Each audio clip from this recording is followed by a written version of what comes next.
Hi there. I wanted to talk about people pleasing today. And I think this is such an important topic to address, especially when you are interested in creating success, because I think we need to know our relationship to helping others in order to be able to make time for success in a real way. Without time, we're not going to be able to do the things that we want to do. We're not going to be able to create the big things that we're dreaming about for our own selves. So let's take a look at the dynamics inside people pleasing in this episode. When we are giving away our time too freely or without forethought, or even worse, under pressure or duress, then we are giving away our energy, and that will sap our ability to create what we want to with our own time. So, I want to ask and consider with you, why do we do this? Why do we forget to pay attention to how we're using our time? Why do we give our time away like, or as if we have infinite amounts of time and energy? Why do we do this? Here are my thoughts about people pleasing. And many of these thoughts are taken from my own very long history of people pleasing. The first thought I have is that we are just not in the habit of respecting our own time. We don't really know that we need to. And perhaps we were taught this when we were growing up in our homes and in our schools. We were taught that we need to do things even though we didn't really like them, they didn't really work for us, and we didn't really want to. And as adults, I do believe it is super important to get that sense of power and control over our time back so that our time doesn't dribble away, and we don't give her away and we don't give our time away too freely, thinking that we're going to end up winning everyone's appreciation when we do. We really want to disconnect doing things and creating things and serving others with the idea that we're going to get everyone's attention and appreciation when we do. We really want to just calm that system of needing validation and appreciation down so that we can really focus on what is inside of us, what really needs to be expressed from within us.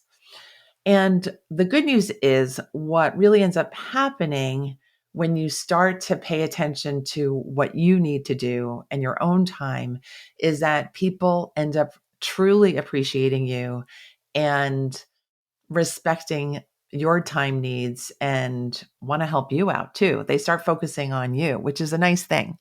Okay, the second thought that I have here is that people pleasing is a cycle that is really difficult to break. At least it feels that way because, what is hard about people pleasing is that when you do it a lot, you end up feeling exhausted, short on time, and you end up having bad feelings. Like you feel resentment towards other people because other people seem to have a lot of free time, but you never seem to have any for yourself.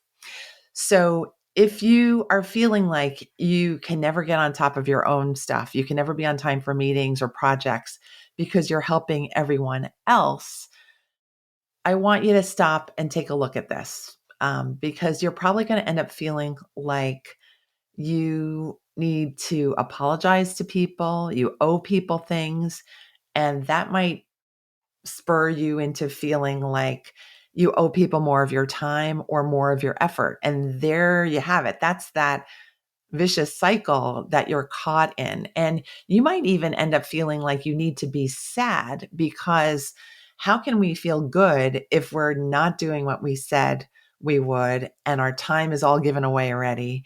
And we can't really help people in a meaningful way. So let's stop this vicious cycle of people pleasing right now. You don't have to wait a week or a month or any time at all. You can decide right now that this cycle is not a healthy one for you and that you're going to start gradually taking your time and your energy back from this vicious cycle. Next thought is that people pleasers have trouble speaking up. This is what used to be my situation.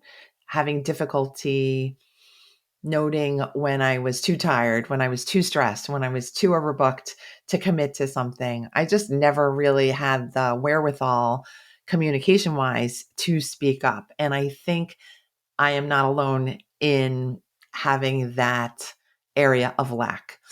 I think people pleasing and not communicating what needs to be said go hand in hand, actually. So take a look at your schedule right now. Take a look at the upcoming week and look at it for yourself. Is there something on that schedule that really isn't a good fit for you? Is there something you need someone to do for you before you meet with them on Wednesday? Have you told them? Is there something you need to reschedule so that you can get some breathing room or so that you can attend an event that is really meaningful to you? Of course, we need to respect each other's time. So I don't mean that you can throw other people's time and schedule into chaos, but I do want you to know that you will do your best when you communicate very clearly what your time needs are. And when you defend those needs by making sure that other people know what you expect of yourself and of your time.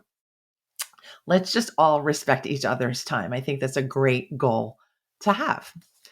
All right. The next thought is that people pleasing is built on the false belief that in every situation there is a winner and a loser. I hate this belief because it is so limiting.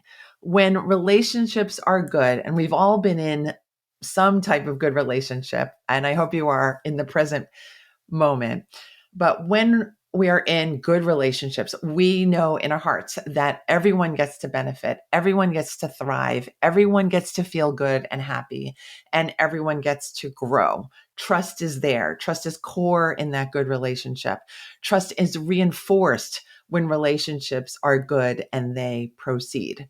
So when we are stuck in people pleasing mode, we end up doing the opposite of building a healthy, good relationship. We end up reinforcing the belief that we are not powerful as individuals, we are not stable, and we are not in a desirable position. We are one down from the person we are working with.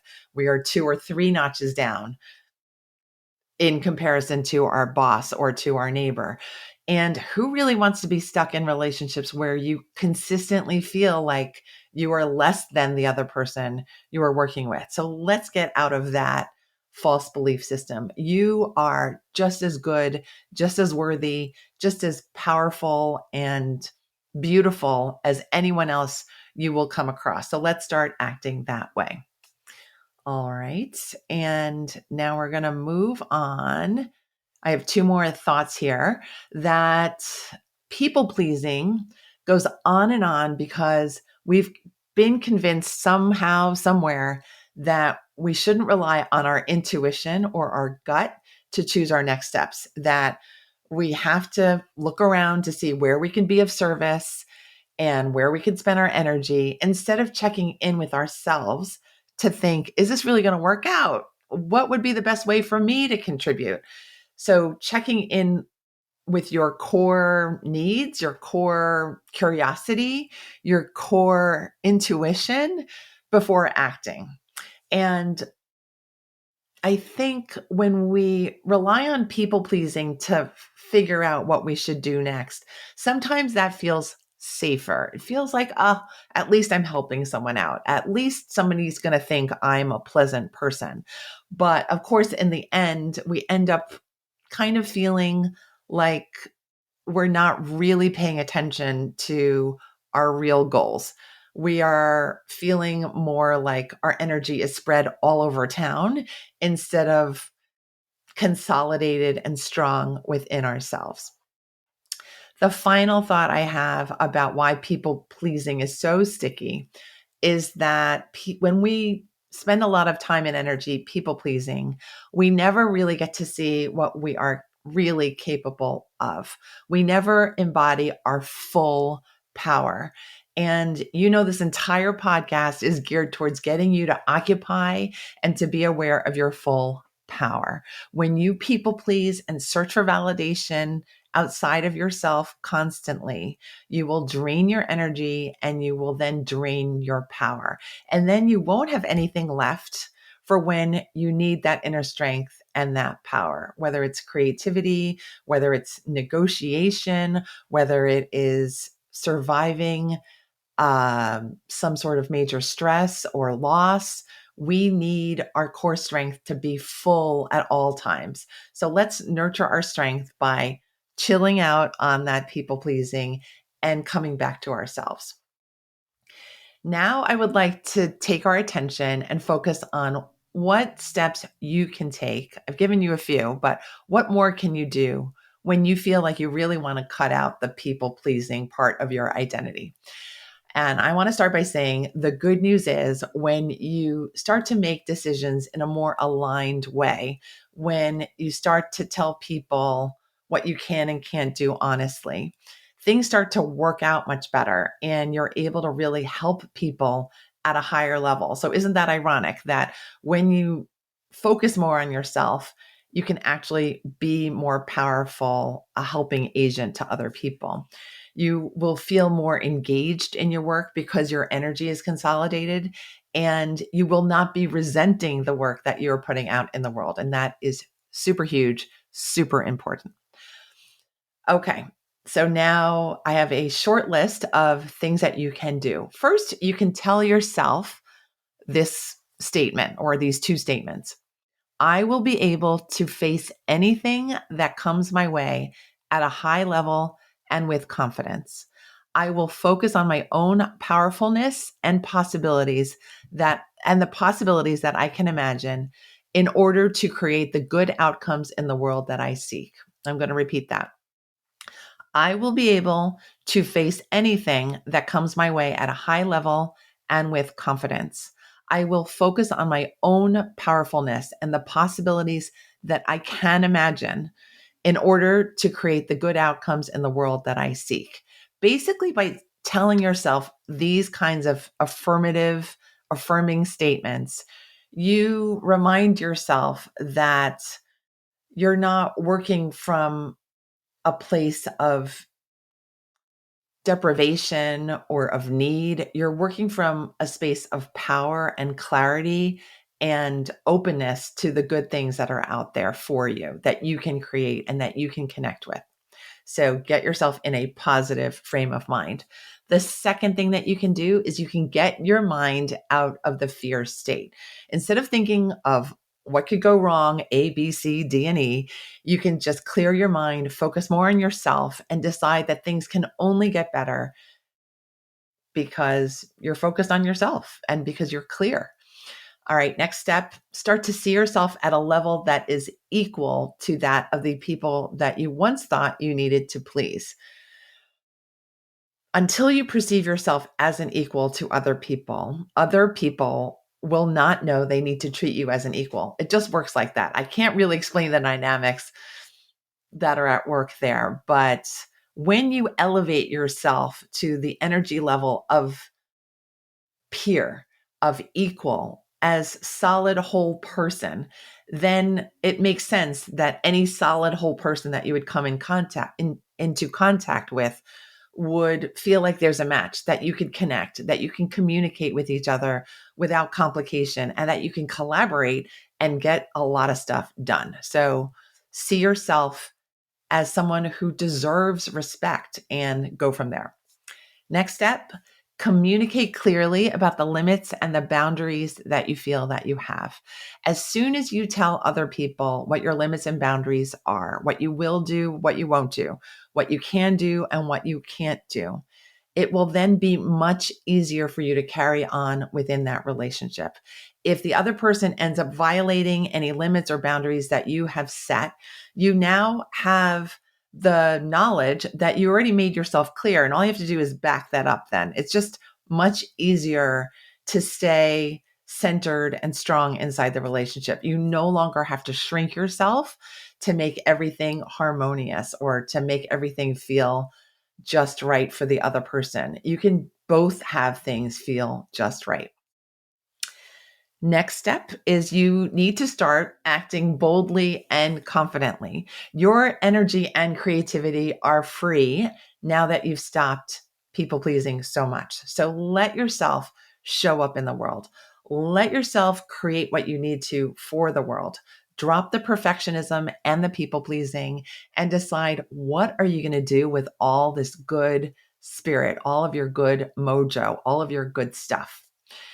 Remember, everything is going to go better when you are stronger from within. There's no need to please others when that need takes away from you in any way.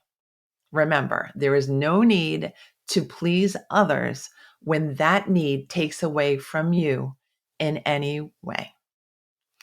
Thank you so much for listening to this episode on people pleasing on the Make Time for Success podcast. If you enjoyed this episode, I would love it if you could leave a 5-star review for the show so that other people can find out about the show and start learning from the episodes too. I appreciate you, your time, and your attention. Thank you so much. I will see you next week.